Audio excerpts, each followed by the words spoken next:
Halo semuanya, selamat datang di segmen analisa. Kalian masih ingatkan ya dengan pernikahan viral dengan mas kawin 3 miliar rupiah yang diberikan oleh Mbah Tarman kepada Sheila yang usianya 24 tahun, sementara Mbah Tarman tuh sudah 74 tahun, perbedaan 50 tahun sepertinya nggak masalah, namanya juga cinta gitu. Nah sekarang kan sudah ada update terbarunya kan bahwa ternyata memang Mbah Tarman mengakui cek 3 miliar tersebut memang tidak ada uangnya. Tidak ada uangnya. Itu hanya simbol saja sebagai token bahwa nanti akan dicarikan uang 3 miliar buat sang istri. Tetapi hari ini ada update terbarunya nih ya, setelah terakhir kan Tarman diperiksa di Polres Pacitan. Ada keterangan terbaru dari salah satu kuasa hukumnya yang mengatakan bahwa meng- per tanggal berapa nih? 15 November 2025, saya Badrul Amali mengundurkan diri sebagai kuasa hukumnya Mbah Tarman.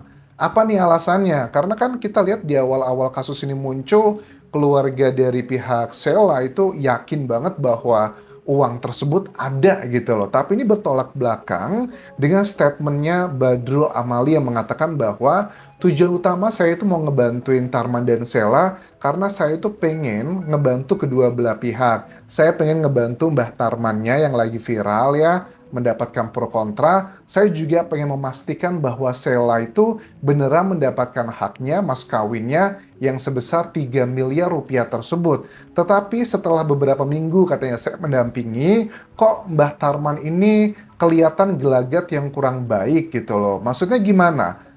Mungkinkah ngomongnya besar doang, tapi faktanya nggak ada uang? Apakah seperti itu? Katanya gini, Tarman itu terlihat nggak sanggup untuk memenuhi kebutuhan yang kecil-kecil aja, termasuk kayak bayar vendor dari AV Media ya, yang memang cukup vokal berbicara di sosial media, yang ngaku bahwa belum dibayar tuh, belum dilunasi untuk dokumentasinya karena dia bertugas untuk melakukan dokumentasi dan menyiarkan secara langsung ke berbagai sosial media pada saat pernikahan di hari Rabu 8 Oktober 2025 di Pacitan, Jawa Timur tersebut.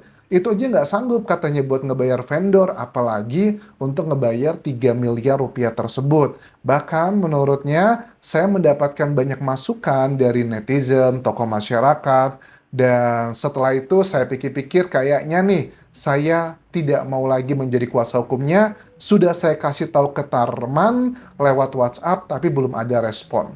Oke, maksudnya gimana nih? Coba kita simak keterangan secara langsung dari portal JTV pengunduran diri dari Badrul Amali, salah satu kuasa hukum dari Mbah Tarman. Penyebab pengunduran diri ini, niatan saya Mhm. awal menjadi kuasanya Tarman ini adalah ingin turut serta membantu Pak Sutarman Mhm. dalam menghadapi permasalahan yang sudah viral perihal cek 3 miliar itu. Oke. Yang kedua, niatan saya sebagai kuasa hukum ini juga ingin membantu pihak dari Mbak Sela, istrinya dan keluarganya untuk bagaimana bisa mendapatkan yang sudah menjadi haknya sesuai dengan yang sudah diakadkan dalam pernikahan sebagai mas Ya. kawin atau mahar 3 miliar tersebut. Aduh, kayaknya nih Mbak Sela ini sudah jatuh tertimpa tangga pula. Seandainya ya, mohon maaf ya Mbak Sela ya, dengan segala hormat. Kalau waktu awal-awal kejadian ini bahwa Mbak Sela, ini bukan masalah nyinyir ya, tapi ke logika ya. Memang betul Mbak Sela kan pernah bilang, ini kan mahar, sifatnya adalah pribadi, itu urusan dengan saya. Tapi kalau seandainya Mbak Sela tuh awalnya nggak begitu keras sama netizen ya, nggak begitu denial lah boleh dibilang, aku rasa bakal banyak simpati masyarakat kepada Mbak Sela gitu. Aduh kasihan banget Mbak Sela ditipu. Misalnya dugaannya seperti itu. Dijanjikan 3 miliar, dijanjikan dikasih mobil. Kok ternyata semua itu mobilnya adalah dugaannya mobil sewaan orang. Uang 3 miliar, 3 miliarnya ternyata juga nggak ada. Seandainya waktu itu keluarga dari pihak Sela itu justru malah legowo dan mengakui, aku rasa kayak kasus yang di Aceh gitu kan ya, bakal banyak nih yang simpati diundang ke berbagai media mendapatkan pundi-pundi rupiah A, B, C, dan D. Tapi sekarang kan berbeda gitu loh. Mbak Sela awal-awalnya kan bilang bahwa hati-hati nanti ya, yang ngomongin saya tentang 3 miliar rupiah tersebut, nanti kalau uangnya sudah saya dapatkan, saya laporkan. Sebenarnya itu emang haknya Mbak Sela, makanya dari pihak Kapolres Pacitan kan mengatakan beberapa kali di media, AKBP Ayub Diponegoro bilang bahwa pasal yang dikenakan untuk Mbak Tarman ini bukan pasal penipuan, karena Mbak Selanya kan sudah tanda tangan di Polres Pacitan tidak akan melakukan penuntutan apapun kepada suaminya terkait cek tersebut. Mau itu palsu, mau itu asli, nggak peduli. Mungkin karena sudah cinta ya. Tapi untuk pemalsuan ini nggak bisa dipungkiri karena memang terminologi yang dipakai oleh kuasa hukum Tarman pada saat diperiksa di Polres Pacitan bilang gini bahwa itu bukan palsu tapi adalah cek yang asli, tapi memang uangnya nggak ada.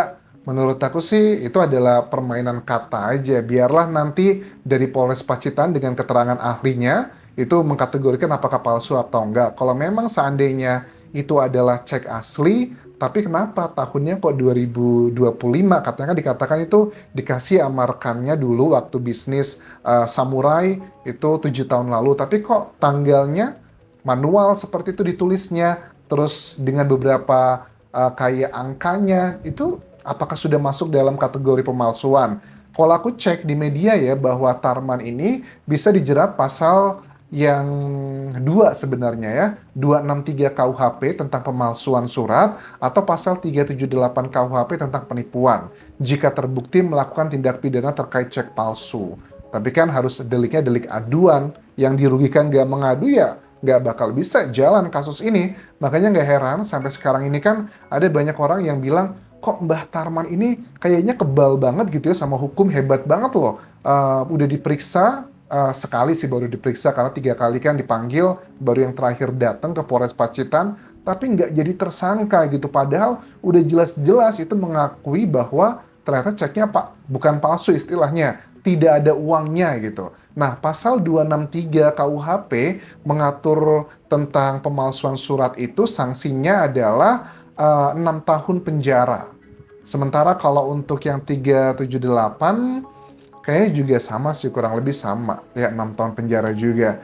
Cuman gini ya, ini bukan kali pertama loh Mbah Tarman itu bermasalah dengan hukum. Kan 2 tahun yang lalu juga, tahun berapa itu yang, bukan 2 tahun lalu, tapi mungkin beberapa tahun lalu ya, yang sempat di penjara sekitar 2 tahun terkait dengan kasus penipuan salah seorang warga di Wonogiri karena kan dia bilang dia ngejual apa namanya Samurai harganya 20 triliun. Dia nih ngaku ke salah satu korbannya bilang bahwa bantuin saya untuk biaya operasional sekitar 200 jutaan, nanti kamu saya kasih berapa triliun, apa kayak berapa triliun ya, 3T gitu. Nanti kamu saya kasih dari hasil transaksi itu. Tapi kan ternyata itu semua hanyalah isapan jempol belaka. Dan ini sudah menjadi putusan yang ingkrah gitu. Dan sekarang terlibat dengan kasus yang seperti ini lagi.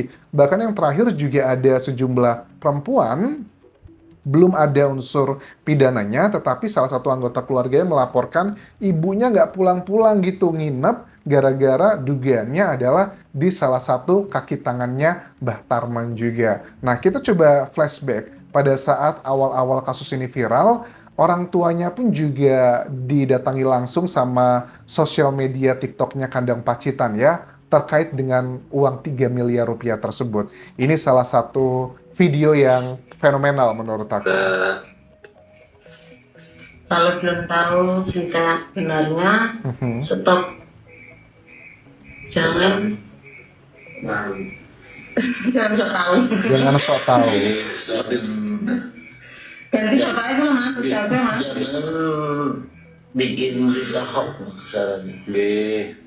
Itu ya, tapi Oke, ini kan dibuat sama Kandang Pacitan ya, di situ kan ya waktu itu. Dan Mas Kandang Pacitan juga bilang bahwa udah stop ya berita ini, tapi ternyata malah ya beliau adalah salah satu orang yang melaporkan Mbah Tarman juga ke Polres Pacitan terkait dengan dugaan pemalsuan dokumen tersebut.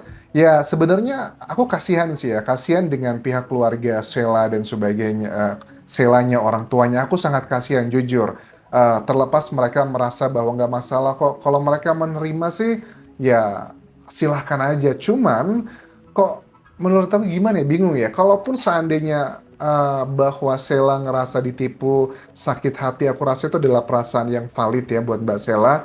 Menurut aku lebih baik gitu kan ya. Kita pernah melakukan kesalahan daripada hidup sama orang yang salah. Itu menyiksa banget. Apalagi kalau ternyata pernikahannya Mbak Sela juga ekonominya tidak sesuai yang seperti dijanjikan. Aku rasa menikah dengan orang yang salah itu adalah bagaikan hidup di neraka. Itu menurut aku sih, pengalaman pribadi. Tapi ya I don't know ya, karena ini sudah bercampur dengan masalah banyak hal, sudah viral, ada pride, ada juga prejudice, ada berbagai macam hal yang menurut aku di luar kontrol kita lagi. Jadi ya kita serahkan saja kepada yang menjalani Mbak Sela dan juga pihak keluarga. Tetapi please, yang bisa aku sampaikan buat Mbak Sela dan keluarga, kalau memang ini tidak sesuai dengan yang dijanjikan dan kalian merasa sakit hati, tolong jangan denial. Kayaknya Mbak Tarman ini menggunakan dugaannya, metodenya adalah ngebuat ya seperti ini gitu loh, orang yang menjadi korban ngerasa nggak berdaya lagi dengan berbagai macam dugaan tipu muslihatnya. Kalau memang betul ini sudah masuk ke dalam pasal pidananya. Kita tunggu nih nanti dari Polres Pacitan, apakah ada unsur pidana terkait dengan pasal yang diterapkan, pemalsuan ada atau tidak, karena biar bisa menjadi pelajaran bagi banyak masyarakat. Tapi kalau ternyata memang 3 miliar tersebut yang cek itu sudah diketahui dari awal dengan Sela bahwa tidak ada uangnya, menurut aku sih kayaknya nggak ada unsur pidana. Tetapi kalau memang Selanya nggak tahu, ya ada unsur pidananya di situ. Karena lebih ke sanksi sosial sih, bukan ke sanksi hukum ya. Karena kan bohong, kayak sama aja lah. Kayak artis-artis sebagian atau public figure yang flexing-flexing punya uang sekian M atau ratus M, ternyata itu adalah bohong doang. Kan yang kena hukuman adalah sanksi sosial, bukan sanksi dari hukum. Makanya aku lihat dari Polres Pacitan lagi memilah-milih nih, kira-kira ada unsur pidananya atau enggak. Terima kasih sudah menonton, sampai ketemu lagi di video berikutnya. Tinggalkan like dan juga komen, subscribe channel YouTube ini, follow Instagram, Facebook pageku dan juga akun TikTok Dian Jasa Asmara. Sampai jumpa.